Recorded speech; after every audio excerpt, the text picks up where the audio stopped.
My name is Pujal Patel, and I am mother of beautiful Isha Patel. Let me go ahead and blur my background. It's making you guys not able to see us. I'll share the pictures as I go along. Here you go. And there in the back, you can see a little Anya Patel too. Okay, so our journey started about 7 years ago, right around August time frame. So we are going to hit the 7-year mark. We are going to hit the 7-year mark maybe in like 2 weeks or so. So how our journey started was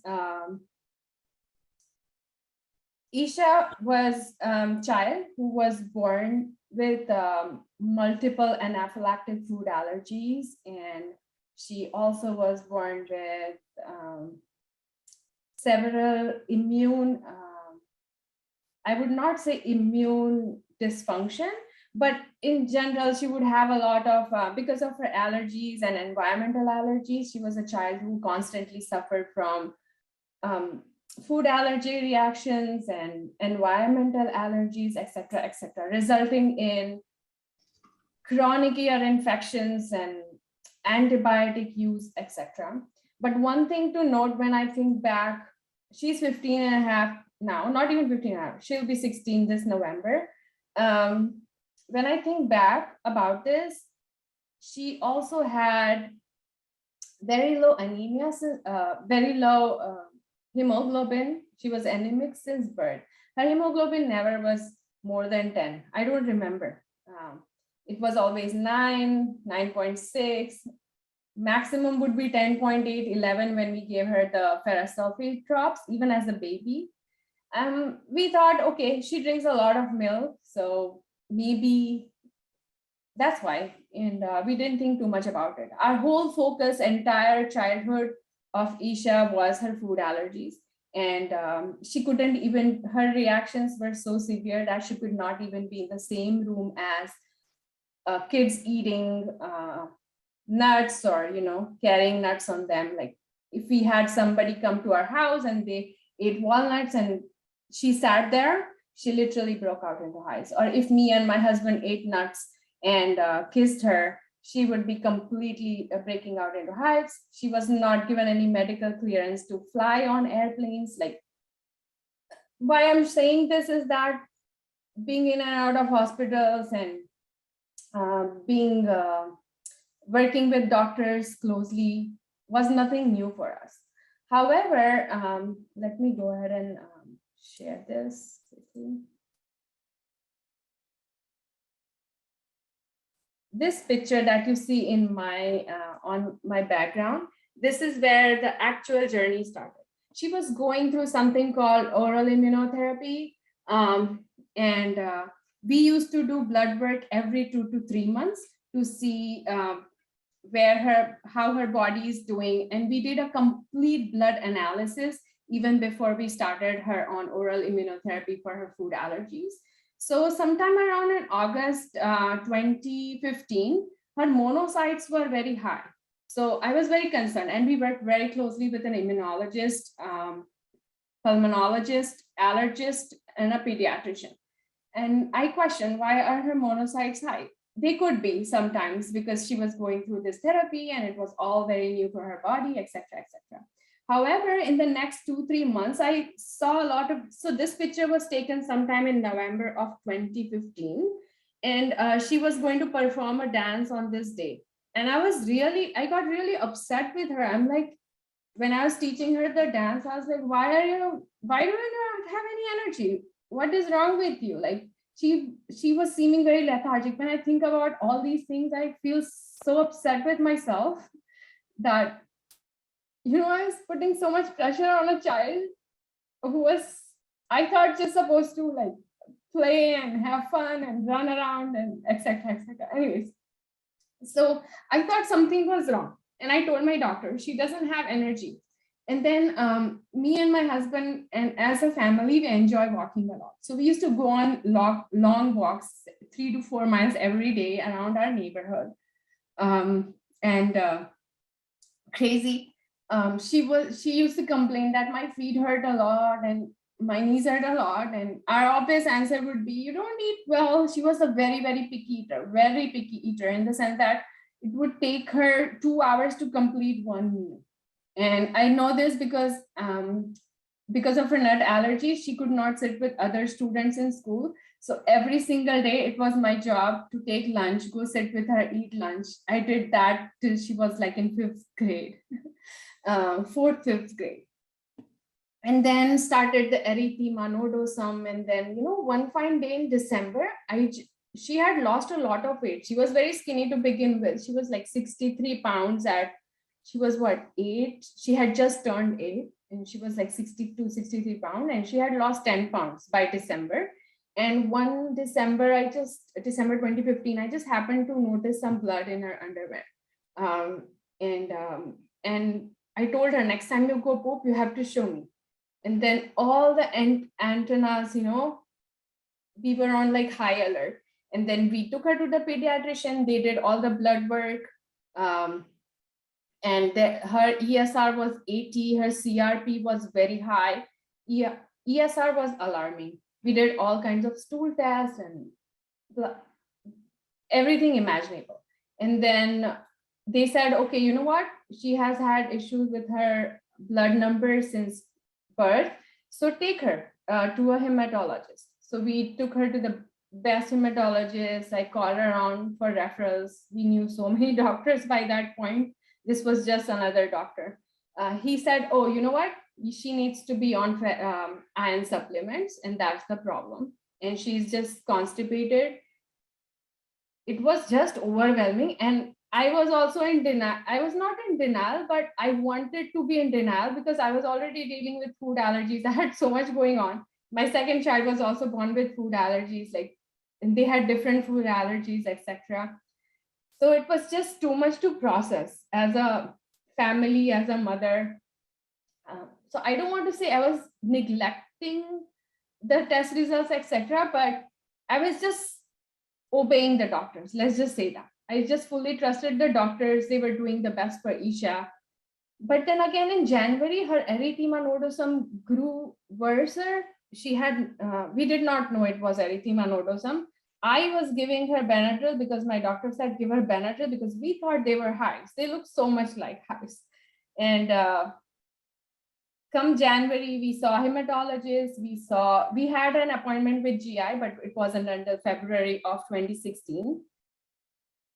And she had sores in her mouth, and we were like, okay, because she's eating all these nuts for her treatment, it's just too much for her body. And that happens sometimes when you're eating new foods, you will get sores and ulcers in your mouth, etc.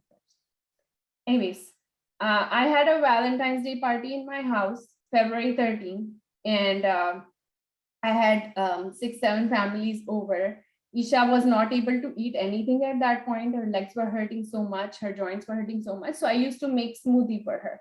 I used to put nuts and milk and banana and very healthy. And she would, in January, she was not able to chug it down very fast. She threw up 1 or 2 times. Plus, she had blood in her stool. She had lost 10 pounds. She literally had no energy. I pulled her out of school. At that point, she just couldn't go to school anymore. And then on February 14, 2016, I wake up late because we were all tired. And I go to her room and she was doing a muffled cry. She said, I cannot walk anymore. I cannot get up from the bed and I cannot walk anymore. I carried her, put her in my younger child's stroller. I rushed her to the emergency room. We waited there, 6, 7, 8 hours. We don't even know anymore. They ran all tests and her ESR was 150 or 160. Way too much even for an adult. And everybody got so scared. They immediately admitted her to the hospital. And she was there for 2 weeks. They ran every single kind of doctor that is imaginable, came to our room. And they were all giving their own opinions. And then the initial round of stool tests came back. She tested positive for E. coli. She had Yersinia. She had C. diff. And then she was literally in a very bad state. And they said you have to now do colonoscopy and endoscopy because she had ulcers throughout her, from she had it in mouth, but we did not know that she had it in throat, stomach, all the way up to her anus. And her her calprotectin was 2000, and they did not know what they were doing. Honestly, we also did not know what was going on with our child. And because of all these secondary infections and because of her sensitive immune system, they could not start her on steroids also, because they wouldn't know how that would affect her other health conditions. And we immediately, it was a struggle. I couldn't say yes. I said that this child is so fragile. How can you do colonoscopy, endoscopy? How is she going to survive that? Anyways, my pulmonologist / immunologist convinced me. She did it. And Dr. Steinmetz was our GI, very nice guy. He brought us into a room, and me and my husband, and he said that she has Crohn's. And I'm like, what is that? I don't know. What is it? Then he showed us the picture of the colonoscopy, endoscopy. He's like, she has ulcers everywhere, but her main problem is her terminal ileum, and also her entire colon is inflamed, and she's in a very bad state.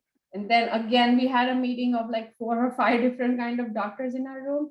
They said we have to start her on the highest dose steroid possible. So I remember they started her on 60 milligram IV steroids, and they were giving her antibiotics for her C. diff, and she was on a cocktail of drugs. Anyways, 1.5 weeks had passed in the hospital while going through all of this. When we learned Crohn's, we were like, okay, now what is this? My husband started researching. I was not in state to process all this. I was just taking it day by day. And once they started steroid, she started immediately bouncing back. Like she was actually sitting in a hospital bed. She was just laying down for 1.5 weeks. And then after the first 1 or 2 doses of steroid, she was sitting up, and she actually smiled, etc. Anyways, fast forward 2 more days, they were like, okay, if she does, they had run all the blood panel and they wanted us to start on Remicade, etc. I'm like, can you everybody just go slow? This is too much information. And why are you asking us to go on Remicade? Like, what is your theory behind it?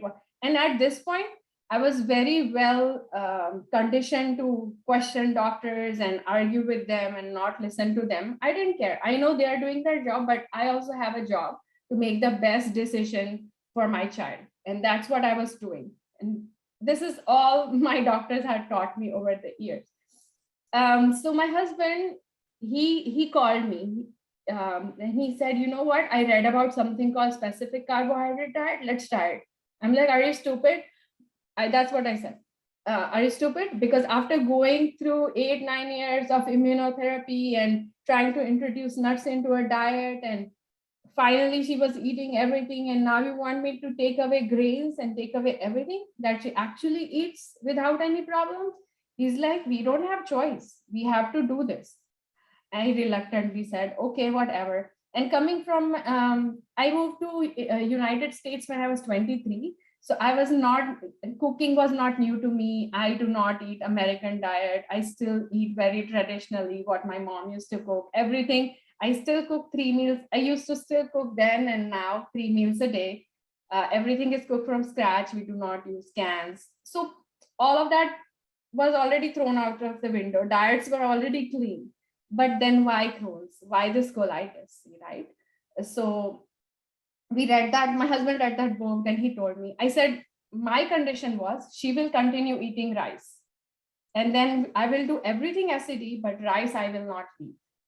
And she was started on Pentasa and very high dose of steroid tablets. I think she came home with 40 milligrams of steroid.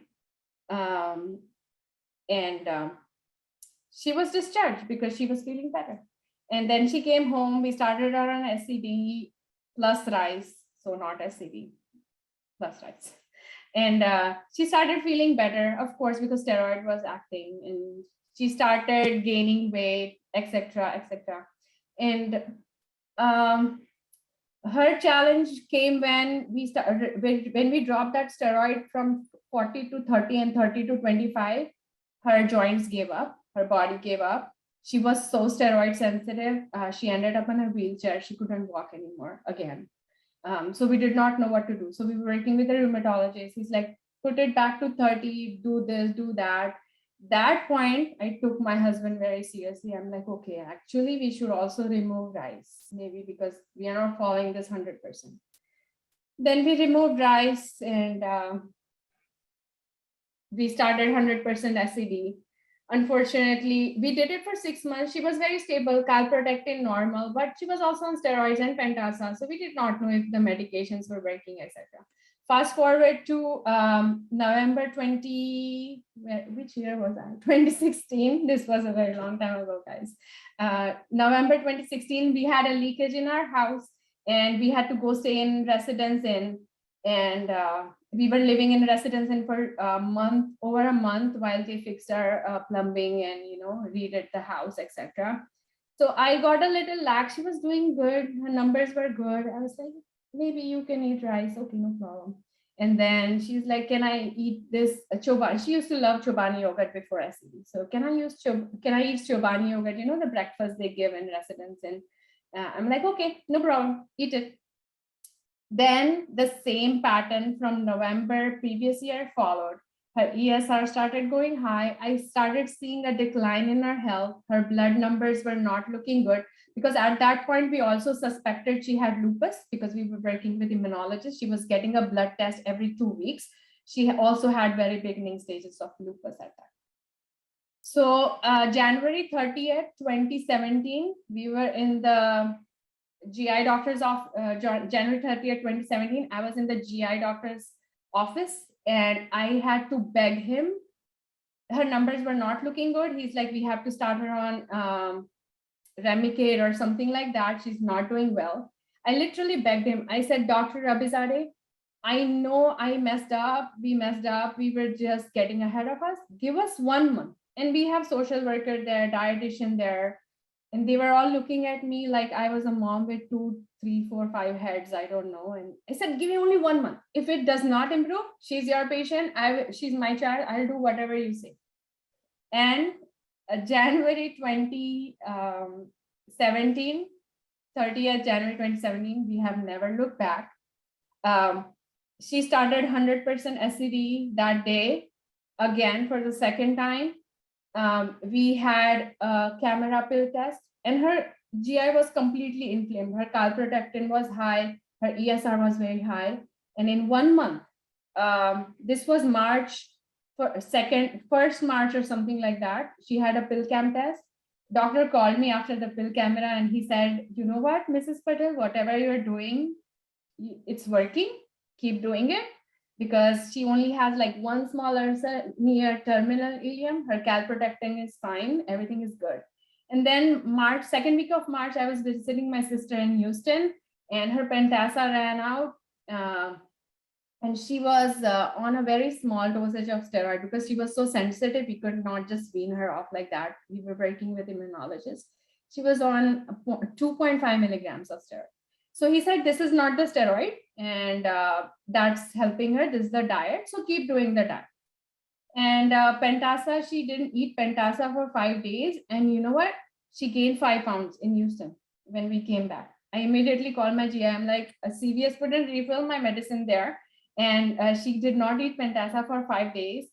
She did her steroid 2.5 milligrams daily. But doctor, can I just let her be off pentasa? If you agree, I don't mind. She has gained 5 pounds in 1 week. And I noticed whenever Isha is very happy, she gains weight. So we started, not that we were making her sad on purpose or anything like that, but we started spending more time traveling. We started spending more time, like whenever she was out in nature, doing things she loved, she was healthier and she was much more happier. Anyways, so fast forward, it's been 6 years on SCD now, 100%. this was her picture when she was doing, when she was sick and not on SCD. And let me show you something. Oh, let me show this one. Here you can see her face is not visible, but you can see all that backpack. That was her 6th grade science camp. I packed her 1 week of SCD food, and she took it with her, and she enjoyed the science camp thoroughly, and she had a lot of fun. She did not want to come back. Anyways, she did come back looking like this, totally messed up, very happy, 800% SCD. So it was not like a one-person job. Teachers were involved, principals were involved, so many people were involved. But we had, here she is, like, she is full, she was not growing. She had stopped growing for 2 years. Now she is 5'7", she's 2.5, 3 inches. Like, that's debatable, but taller than me. She's a very healthy 125 pounds adult weight. She is very academically gifted. Actually, because of all her health challenges and then doing so well, she was also recognized by the state of California. This picture is not complete, but she was recognized by the state of California as every student succeeding award from the legislature. And she goes to a very, very, very challenging high school. And she's an honors only student, does amazing. She used to go to choir. She participated in choir 2 straight years, no issues. She carries her food everywhere. I sometimes ask her, like, Isha, don't you feel like you're left out? She's like, you know what? I don't even care about food. I get to do everything that a person wants to do in their life, and I'm okay with it. She's the only reason she's on 100% SCD diet today, because I feel guilty sometimes. We don't eat SCD. So I cook separate meals for her and ourselves. I try to overlap a lot. Like, I'll have common items and then her SCD bread, but I do cook a lot for her. But she's the one, she's like, why rock a boat that's sailing smooth? So that's her attitude towards life. She enjoys hiking. That's her in the Zion's narrows hike. She's very outdoorsy. She loves the ocean. She spent the entire afternoon yesterday in the ocean. Anyways, why am I saying all this? Is because 7 years is a very long time. And according to us, she's doing everything that a child wants to do, minus the food part. The food part, I have my guiltiness sometimes, like, I'm eating this, she's eating a certain way. But even her functional medicine doctor, now we don't see her, but she used to tell Isha that when you are older, you will be the healthiest of the lot and your friends will come to see you. That's because Isha aspires to be a doctor. And so that's where we are today, living normally. And I'm not sure, I think my 15 minutes are up. I have been talking for a very long time, I guess, but I want to show you something. We just came back from India, and I'm wearing a lot of heels, so I look the tallest of the lot, but these are all the females, my mom, my sister. We did an international trip. We packed 2 ice packs. We took her food for 1 or 2 days, and then we cooked in India. This was our second international trip to India. Amazingly easy to do it there. We travel a lot, Canada, everywhere. It's just that once you have that mindset to focus completely on the solution and not the problem, it is achievable. I'm telling you, I've been blindly doing this for 7 years, literally. I don't think too much, like, what if this, what if that? It's working. Every 6 months we go see the GI and he says, the number looks great. We'll see you back in 6 months. Okay, bye. Nice to see you again. It has become like a routine thing. And she finished her immunotherapy as well. She had to restart her immunotherapy all over again because her body lost that remission piece during the Crohn's diagnosis. She eats peanuts, she eats everything today. Doesn't eat grains, but now I tell her, when you had food allergies, that was something you could not eat. Now you're not eating grains, now you're not eating certain food groups. That's a choice. And whenever a human being has choice, it's very empowering because it's your decision and not somebody else's or your body's decision. So she's also, I got lucky with this child. I don't know how she's so perseverant and resilient, but it's only because of her that she's healthy today. And she wants to keep it like this. She goes to college in 2 years.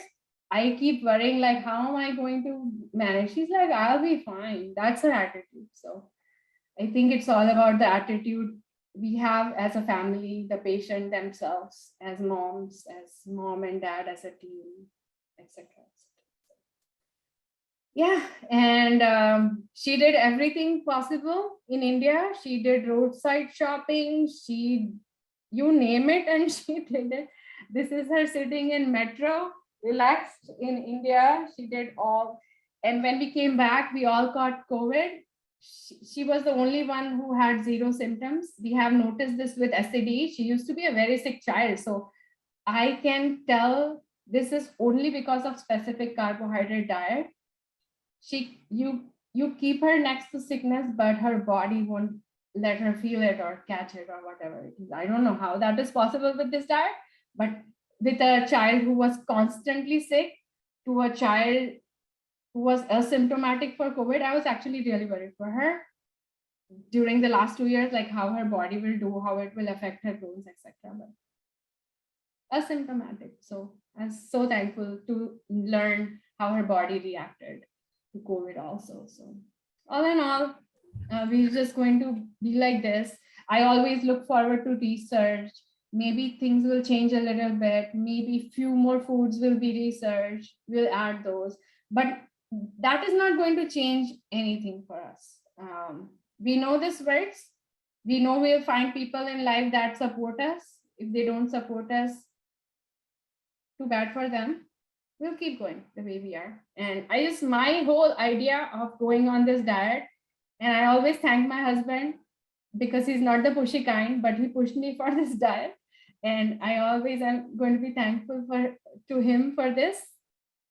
And I want to say that till 18 years, it's my job, my responsibility, even after that, as a mother. But when she was at 8 years old, I was only thinking till 18. I had 10 years to keep her safe. And then when she's 18, hopefully she would have learned enough, known enough about her own body to do the right things for herself. But till then, it is my job, my responsibility to make sure that my child is healthy with the best support possible. What she does after 18, you will learn as you follow her. I don't know.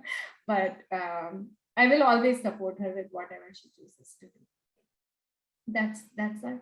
Back to you. If you have any questions, concerns, just reach out anytime. As Carla also mentioned, I'm always available to talk. Sometimes all you need is to talk to someone who is going through it, and it makes everything like you don't feel insane. That's it. Thank you.